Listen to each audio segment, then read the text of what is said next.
जाकर सब कौमों को शागिर्द बनाओ और उनको बाप और बेटे और रूल कुदुस के नाम से बपतिस्मा दो। बहुत ही खूबसूरत आयत थी। खुदावंद ने हमें क्या हुक्म दिया? बस तुम जाकर सब कौमों को शागिर्द बनाओ। क्या आज हम ऐसे करते हैं? हाँ जी, अगर हम करते हैं तो ये बहुत ही जबरदस्त बात है। और इसके साथ साथ मैं एक एग्जांपल देना चाहूंगी, एक मिसाल एक खतून की। अफ्रीका में एक खतून रहती थी। अब तो उनकी डेथ हो गई होगी, काफी देर पहले की स्टोरी है। वो जो 70 साल की खतून थी और चर्च में वो जाती है। 70 साल की उम्र में वो यीशु को अपना नजात दहिंदा कबूल करती है। और जब वो इस उम्र में यीशु को अपना नजात दहिंदा कबूल करती है तो आप सब क्या समझते हैं कि उसका क्या काम है? उसने यीशु को कबूल कर लिया, वो चर्च जा रही है, खिदमत कर रही है। अब उसका सेकंड स्टेप खिदमत का या उसका क्या काम होना चाहिए? बस तुम जाकर सब कौमों को शागिर्द बनाओ।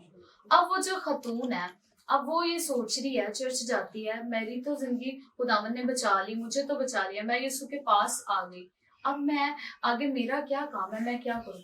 वो चर्च में सोचती है। जमाने में फ्रेंच जबान बोली जाती थी, लेकिन जो वो खतून थी वो पढ़ी लिखी नहीं थी, पढ़ लिख नहीं सकती थी। फिर भी अब उसने खिदमत का काम तो करना ही था, तो उसने इस बात को नहीं सोचा कि मैं पढ़ी लिखी नहीं हूँ। वो जाती है उस स्कूल के बाहर, तो अपने चर्च के पास्टर से एक चार्ट पेपर लेती है, उस पे यूहन्ना 3:16, क्योंकि खुदा ने दुनिया से ऐसी मोहब्बत रखी कि उसने अपना इकलौता बेटा बख्श दिया ताकि जो कोई इस पर ईमान लाए हलाक ना हो बल्कि हमेशा की जिंदगी पाए। बहुत ही मोस्ट फेमस आयत, और इसको बहुत ही सुनाया जाता है, बच्चों को भी बहुत अच्छे से याद होती है।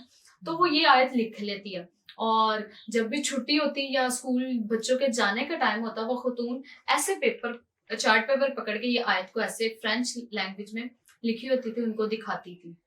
और लड़के आपको पता बड़े मजाकिया भी होते हैं। कुछ आंटी का वो 70 साल की थी, स्टिक पकड़ के खड़ी होती थी, साथ मजाक भी उड़ाते थे। और कुछ लड़के जो जब इस आयत को पढ़ते थे, कुछ लड़कों के दिलों पे खुदावन ने बड़ा काम किया इस आयत के जरिए से, यूहन्ना 3:16 से। और उस स्कूल में से 23 पास्टर निकले उस आंटी की वजह से। खुदावन की शुक्रगुजारी हो। अब ये आंटी ने तो वो काम कर दिया।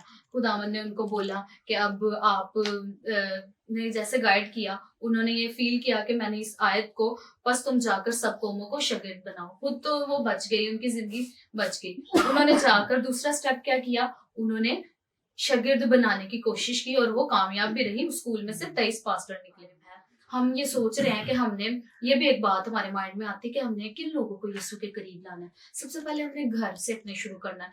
घर में देखें कि कौन जो है यीशु से बहुत दूर है, उसको यीशु के करीब लाना है। जब घर वाले सारे लोग आप समझते हैं कि अब यीशु के साथ हम मिलकर चल रहे हैं, तो फिर अपने अजीजों कारब, दोस्त और रिश्तेदारों को यीशु के करीब लाना शुरू कर दे। ये कोई मुश्किल बात नहीं है कि हम गलियों में निकल जाएं या सड़कों पे इवेंजलिज्म करनी शुरू कर दे। पहले अपने घर से शुरू करें, फिर खुदा ने चाहा तो आप आगे तक जाएंगे और लोगों को और यीशु के करीब ला सकेंगे।